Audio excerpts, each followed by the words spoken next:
Well, you've wandered back into the wee dark library again. Curiosity really is your downfall, isn't it? Tonight, we're leaving Lochs alone for once and stepping into smoke-filled cottages, stone circles, and the shadowy corners of Scottish history. As always, I'm your wee dark librarian, collector of strange stories, whisperer of half-forgotten myths, and someone who definitely knows too much about this. And tonight, we're going to be talking about witchcraft in Scotland. Not the pretty social media kind, the kind that had people terrified to sleep, burying bottles under their floors and accusing neighbours of cursing their cows. We'll cover Scottish witches, witch bottles, curses and protection magic, and the women and men that history tried to erase. So sit down, check that no one's watching through the window, and absolutely do not accept gifts from strangers. Let's begin. Before we talk bottles full of pee and midnight flying lessons, we need to understand the world that people were living in. Scottish witchcraft wasn't just some fairy tale hobby. It was law, fear, religion, politics, and a wee bit of superstition sprinkled over absolutely everything.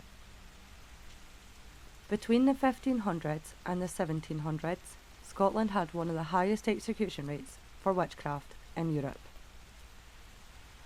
People genuinely believed that the witches could spoil milk, kill livestock, curse children, summon storms, appear as animals, speak with the dead, and steal the life force from sleeping people. And let's not forget, this was a time when crops failed constantly. Children often died young, storms could wipe out a village, medicine barely existed, and religion controlled every part of life. So when something terrible happened, a cow died, or a baby fell sick, or a storm hit the coast, people didn't just shrug and say, "Oh, that's unlucky." They said someone did this.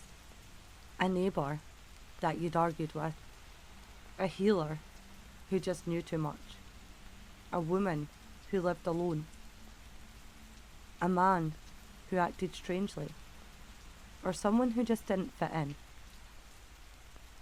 Witchcraft became the explanation for every fear that people couldn't name.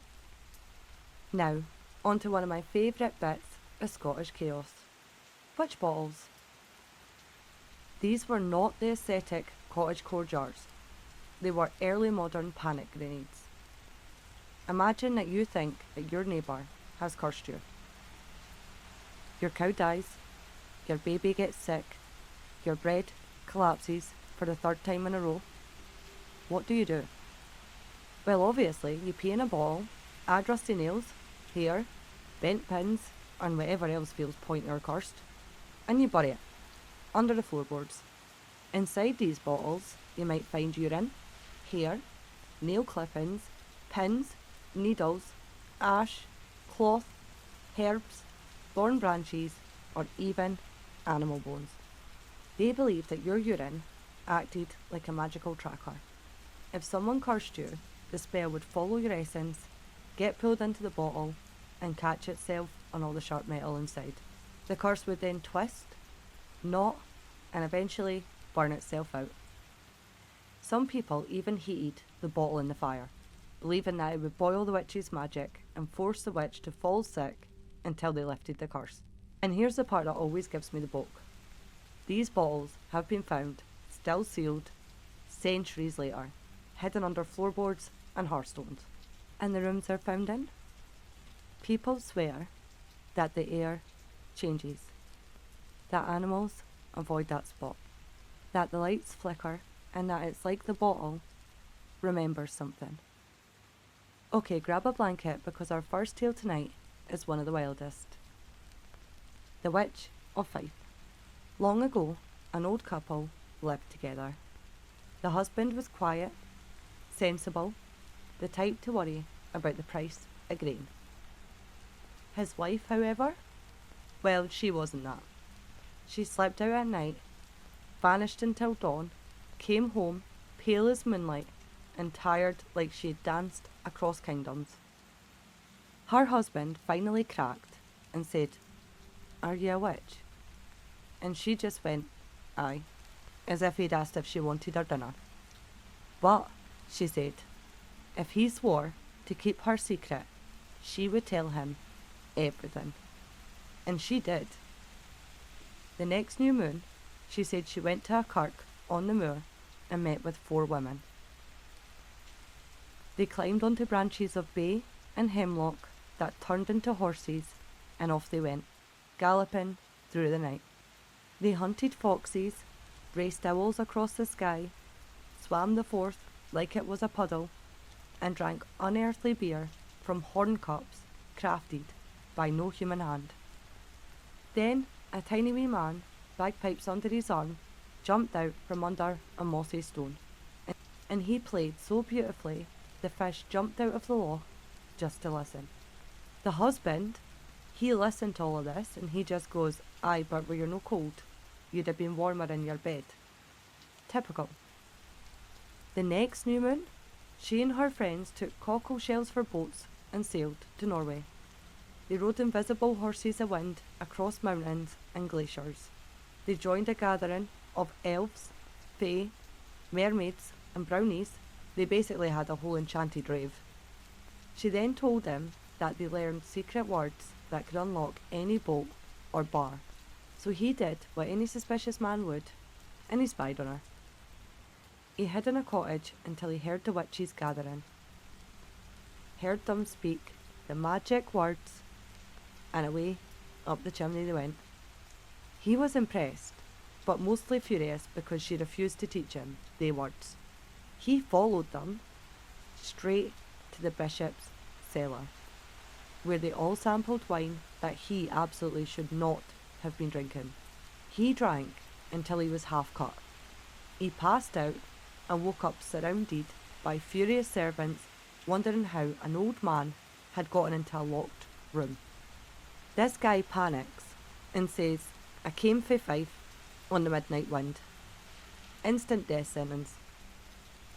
They tied him to a stake, lit the fire, and just when the flames touched his legs, a great grey bird swooped down and dropped a wee red cap on his head. Then he heard his wife's voice whispering magic. The chain snapped, the fire died, and the man shot into the sky like a panicked pigeon back to Fife. And that man never again asked his wife where she went on new moons. Now, Pollock House. Beautiful estate, peaceful grounds, and once a place crawling with fear. Lord Maxwell, a very serious man who loved catching witches, returned home one night from a trial, feeling extremely pleased with himself. Then he fell suddenly, violently ill. I'm talking stabbing pains, fever, the lot. A servant girl named Janet Douglas, who had been deaf and mute for over a year, suddenly regained her voice. And what did she say with her first words? Take a guess. Witches did this. Of course she did. She led the servants to the home of Janet Matthew, a respected midwife. They tore the place apart and claimed to find a wax puppet behind a hearth. From there, it spiraled. Janet Matthew, her teenage daughter, her son, neighbours, widows, women who healed, who helped, who knew herbs. Janet Douglas accused them all, one by one. And each confession grew stranger. Pins and dolls, shadow meetings, devil pacts, witch feasts, and spits turning by themselves. Families accused each other, and fear made people say anything. 5 were executed. The youngest was spared, but she had to watch her mother die. Janet Douglas herself vanished after the trials. Some whispered that she ran to Edinburgh. Some said Salem. Some believed that she had always been the witch, silencing her rivals. And people say that if you walk Pollock grounds at dusk, you'll still hear the soft voices calling for justice in the trees. Edinburgh's West Bow, a twist of steep cobbles now, but in the 1600s it was the centre of one of the strangest witch stories ever told. Major Thomas Weir, a respected soldier, devoted Christian, and known as the Saint of the West Bow. Until one Sunday morning, in the middle of church, he stood up and confessed to everything. Witchcraft, necromancy, terrible acts, meetings with the devil, you name it. Everyone froze. Doctors checked him and he was perfectly healthy. Not mad, not delirious, he was fine. His sister Grizzle was questioned next, and instead of denying anything, she happily confessed to even more. Unnatural visitors, gifts from fairies, secret meetings, a carriage made of fire drawn by 6 black horses sent by the devil himself, their house abandoned in terror. Thomas was burned with his infamous staff, which was said to move on its own. Grizzle was hanged, reportedly trying to remove her clothes at the gallows as though something unseen was tugging at her. The abandoned flat became infamous. Lights flickering, music at night, gigantic women seen in the windows, people fleeing after only one night, and a black staff wandering the street alone. To this day, some people swear that you can still hear hoofbeats and a phantom carriage racing down the cobbles. Now let's talk about tools. Scottish witches didn't use glittery wands. Their magic was built from the land. Common tools included rowan wood, which was used for protection, warding, not magic, and breaking curses. People often planted rowan by their doors, carried rowan crosses, and believed that it could stop the devil himself. Grave soil, which wasn't used for hexing, but for binding, anchoring a curse or a healing spell using the memory of the dead. Ash from sacred fires, especially Beltane fires, believed to heal and protect livestock. Water from specific wells or burns. Not all water was equal. Some streams were believed to bless, while others were believed to banish. Mirrors, used for scrying, basically staring into the dark until something stared back. Hair, cloth, teeth, and nail clippings, which was used for sympathetic magic. Anything with your essence could be used to harm or protect you. And of course, salt. Always. For purification, boundaries, and breaking harmful magic. And then there were curses. Scottish curses were not dramatic Hollywood spells. They were whispers, knots tied into cloth, clay figures baked in the fire, and stones thrown into rivers to drown someone's good fortune. Most witches weren't actually doing any of this, but people believed that they could. And that's what made the fear real. So here's the heartbreaking part. Most people that were accused of witchcraft were, of course, not witches at all.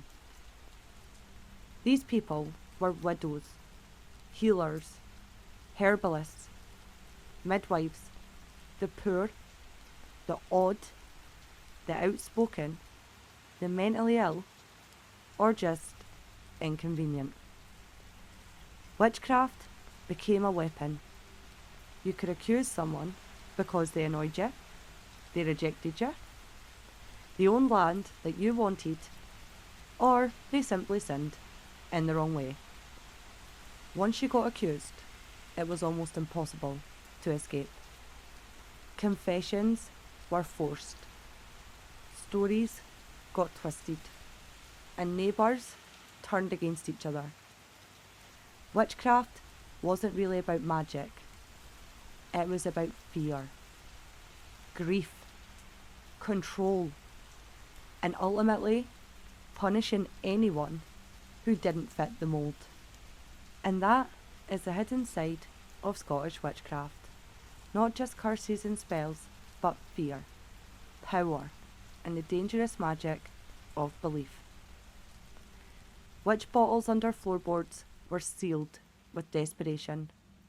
Women were punished for knowledge that people didn't understand. And stories are still lingering in the stones of our land. Thank you for joining me tonight in the Wee Dark Library. Next time, we'll be opening the Fae Court. Fairy bargains, ancient rules, and why you should never say thank you to a fae. Until then, keep salt by the door, and if you hear singing in the woods at night, do not follow it. Good night.